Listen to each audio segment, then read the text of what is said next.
armed. Bro, I cannot do this in one hand. Hello everyone, today we're going to find out if I can make a rectangle fly. So if you've seen some of my other videos, you know I fly drones. However, before I started flying drones, I actually flew a lot of fixed wing stuff. I did foam board and composite scratch builds. I even did a little bit of nitro stuff. So I figured it's about time we do a fixed wing project on this channel. Now, I haven't built an airplane in quite a while, so I figured we'll just keep it simple, and there's not much simpler than a rectangle. However, I did want to make this project a little bit more interesting and challenge myself a little bit more, so we're actually going to make this a stabilized rectangle using ArduPilot. Now, ArduPilot is capable of fully autonomous flight, but I figured just doing a stabilized project with ArduPilot would be a good introduction into the software before doing a full-blown autonomous project and trying to learn all of that in one go. So we'll see how that goes. Let's see if we can make this rectangle fly. To stabilize this rectangle, I'm going to use this cross-flight autopilot that Radiolink so kindly sent me for this project. For the rest of the electronics, I'm going to use a bunch of old electronics I've had lying around for years from back when I did a lot of fixed wing stuff.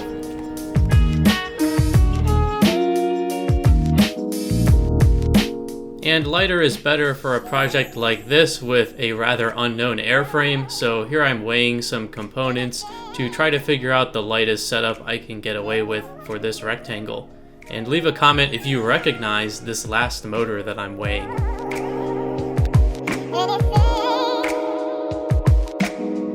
I need some motor mounts for this project, so I'm designing them in Onshape. This is my first time ever using Onshape, so I'm doing a lot of research and watching videos, but we did get a motor mount designed and we'll print it out.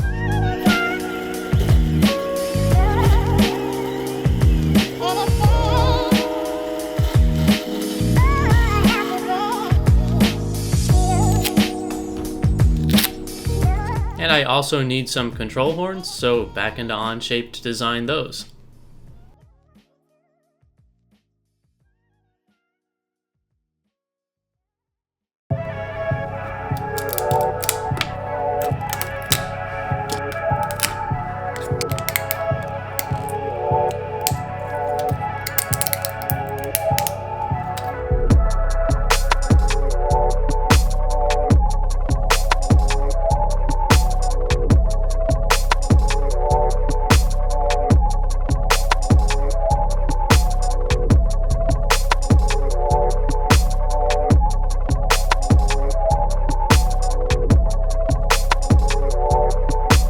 I'm not going to bother using any telemetry for this project, so I'm just depinning this connector to only feed power to the autopilot.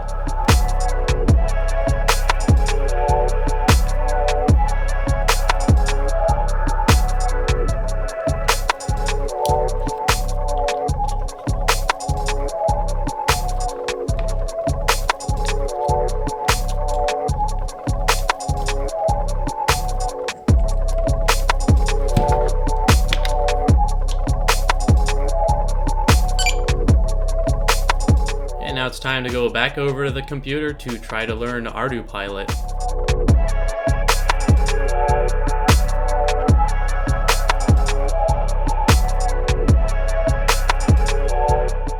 So here we are in Mission Planner, and I've been spending many hours trying to learn ArduPilot and troubleshoot and fight things, and here is my current mountain of tabs to prove it. But I've reached a point where I can flip a switch on my transmitter and it says it's armed. And in the bottom right, you can see I can flip between manual and acro modes. Turns out that without a GPS and without a compass, and if I want differential thrust, it's a lot of parameter changing and advanced stuff. So maybe this wasn't the best first project for ArduPilot, but nonetheless, I'm already here. To keep things real, I do want to briefly go over some of the other struggles I've encountered while setting all this up. First off was just flashing the firmware on the autopilot. This Radiolink Crossflight requires the Radiolink version of Mission Planner, their own version, to flash firmware. You can't use the normal mission planner. So that's kind of annoying, but I did get it flashed. The next problem was I wanted to use a Spektrum satellite like this one, like I use on all my drones for the radio link. Spektrum haters, now is a great time to leave a comment. However, it turns out this autopilot does not have the 3.3 volts required to run one of these satellites.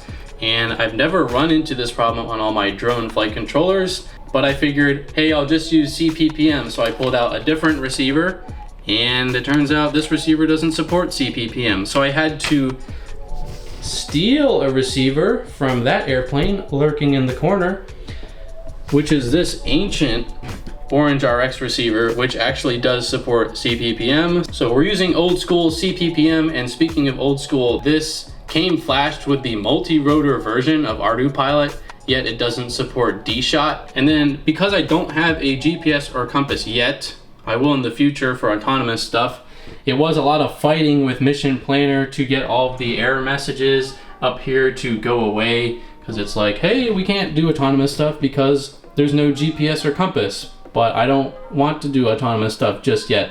Anyways, we're working through all these problems. I still need to build the plane, but you know, it's pretty much already built. I got the rectangle right there, so we'll keep plugging along and hopefully get this thing in the air.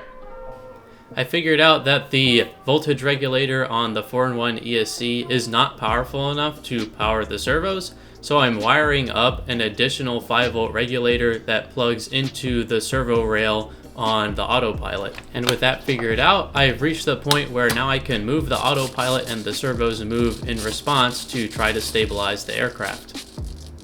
Now it's time to mount the motors, and I didn't have short enough screws on hand, but I did have some nuts, so I just used the nuts as spacers. Is it janky? Yes. Does it work? Also yes.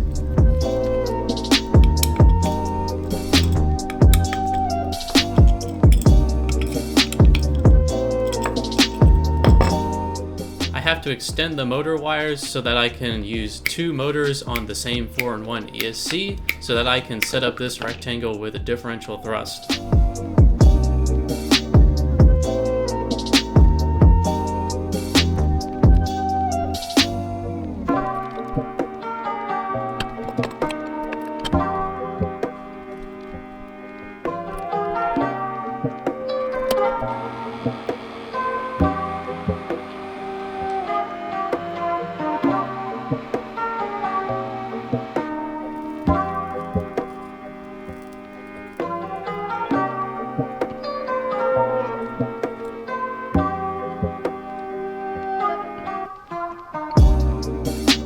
And our rectangle finally makes an appearance. Here I am laying out the control surfaces and the electronics locations.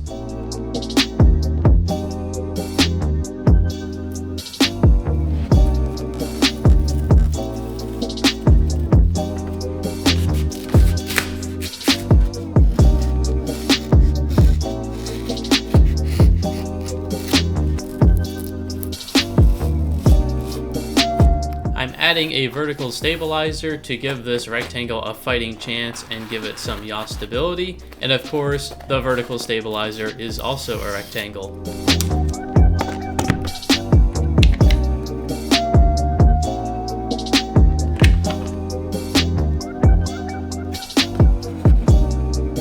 Now that this comically simple airframe is complete, it's time to mount the electronics.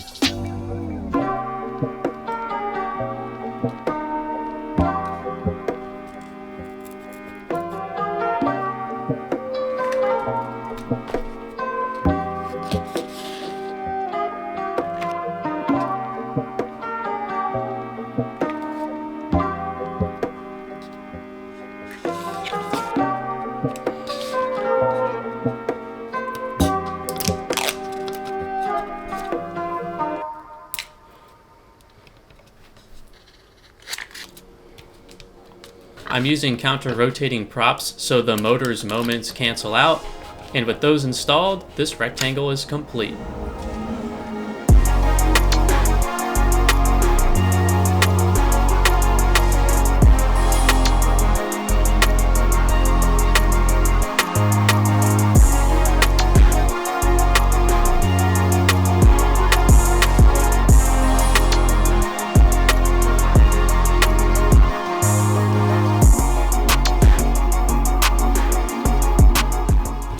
Alright, so we're out here at our local park. The build is complete. I actually moved all of the electronics further forward off camera because I was doing some research about where the center of gravity should be, and apparently for flying wings it needs to be further forward because the center of pressure on flying wings I think is a little further forward because there's no fuselage and no tail. A mistake I actually made on my very first airplane I ever built, which was a flying wing, and it did not fly quite a few times. I have two flight modes set up in ArduPilot. The first is just manual mode, and then the second is acro mode, which is very basic 3-axis stabilization with no auto leveling or anything like that. So let's see if this thing flies.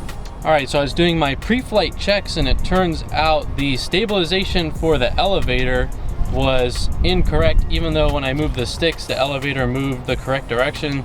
So luckily I brought the computer and I figured out that I had the elevator reversed on the transmitter side in ArduPilot, and then I had to reverse both of the servos, and now everything should be working the way it should. So now let's actually fly. Do this with one hand.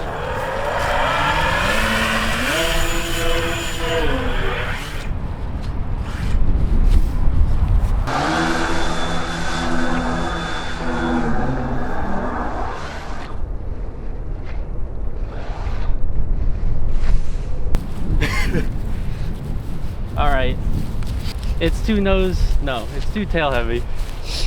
I think it's too tail heavy, so yeah, we'll have to add nose weight. All right, try again. Okay, I have added a lightweight aluminum driver. We'll see if that helps. Take two.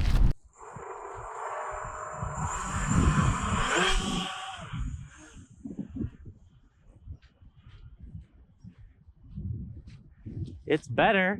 It's still touchy.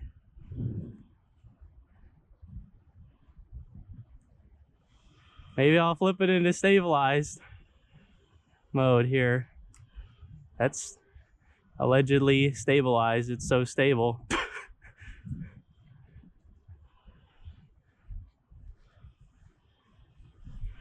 Actually, I think it feels better in stabilized. Flip out of stabilized. Oh yeah, it immediately dives down. Huh? I don't know. Can we make a left turn? Unstabilized mode. It is flying. Oh my god, it's so all over the place. I think it's still too tail heavy. It is so windy right now. I need to land this thing and put another screwdriver on it.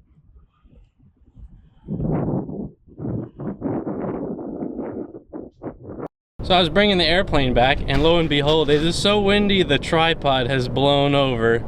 So we're not making things up. It's hard to fly out here. Okay, so we've gone to a slightly heavier multi-tool in the front for our nose weight, and I also doubled the P-term on roll and pitch just for fun and added a little bit of yaw eye. Don't know what the yaw eye is going to do, but we're gonna try it anyways. So take three. It's getting windy.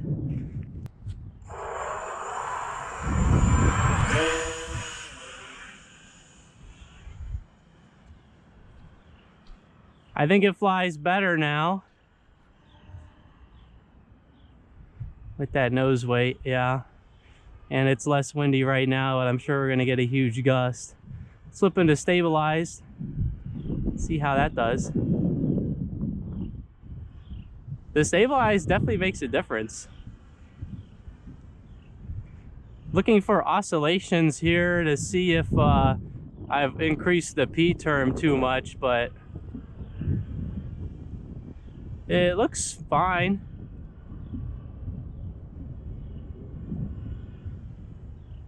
Trying out the differential thrust, it kind of works. I only have it set to the default of 10%, so it's actually kind of weak. I'd probably want to increase that.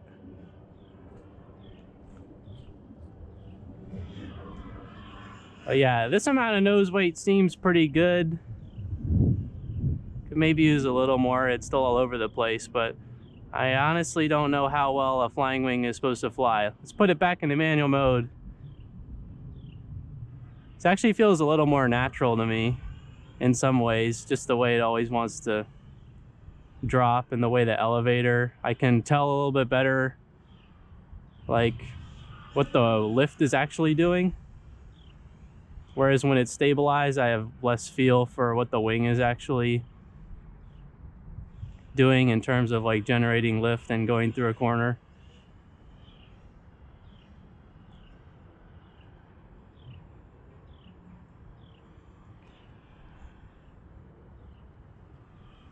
Yeah, it's flying a lot better than last time. Flip it back into stabilized acro mode.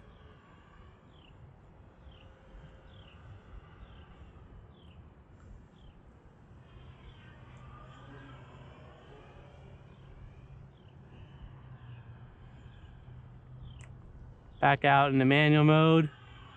Flying pretty good. I'm gonna land it before we get a giant gust of wind.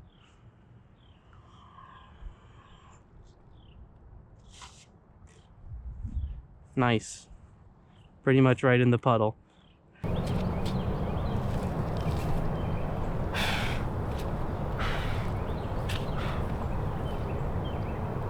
Are you filming this? It's dripping. Oh no.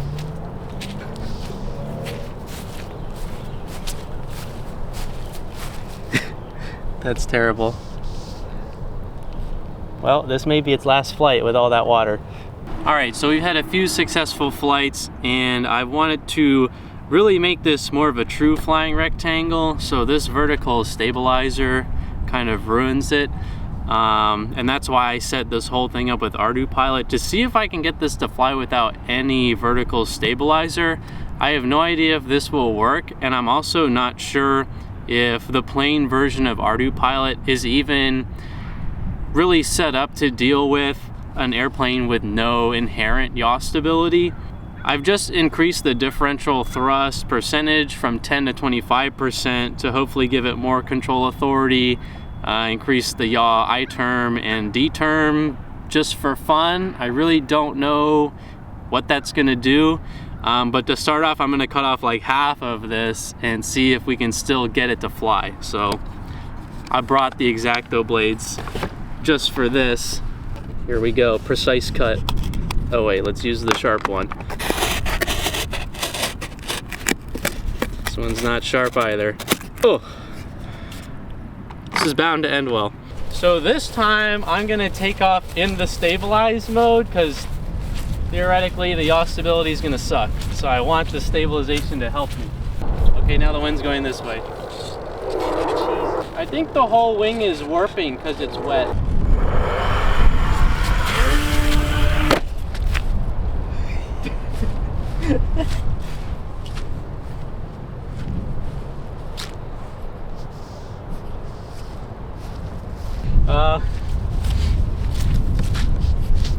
I'll have to review the footage, but I think the fact that it was in stabilized mode, I tried to throw it up, but I think it pitched itself down, but we'll look. Also, as you can see, it's very wet, so from our past wet landing, I think the whole wing was warping, which definitely didn't help. So I guess we're calling it here for today. So I'll shoot an outro. All right, that's gonna be it for this video. This wing is all warped from the water and banged up from that last crash. Overall, I would say this project was a success. We were able to get a rectangle to fly, so I'm super happy about that. Finally doing some fixed wing projects here on the channel. Now, the build itself was definitely super simple, super low risk in terms of a cheap airframe to learn ArduPilot with. And I'm super happy that I was able to learn some new skills through this project. One being modeling stuff in Onshape, a new CAD software for me, and using ArduPilot and doing some simple stabilization. Still a lot to learn in both of those programs. So you'll probably see more of that stuff in future videos. And maybe we'll even get this thing to fly without a vertical stabilizer. And make sure you're subscribed. We're almost at 10,000 subscribers, and there's gonna be more fun projects like this coming your way. So I hope you enjoyed the video. Thanks for watching.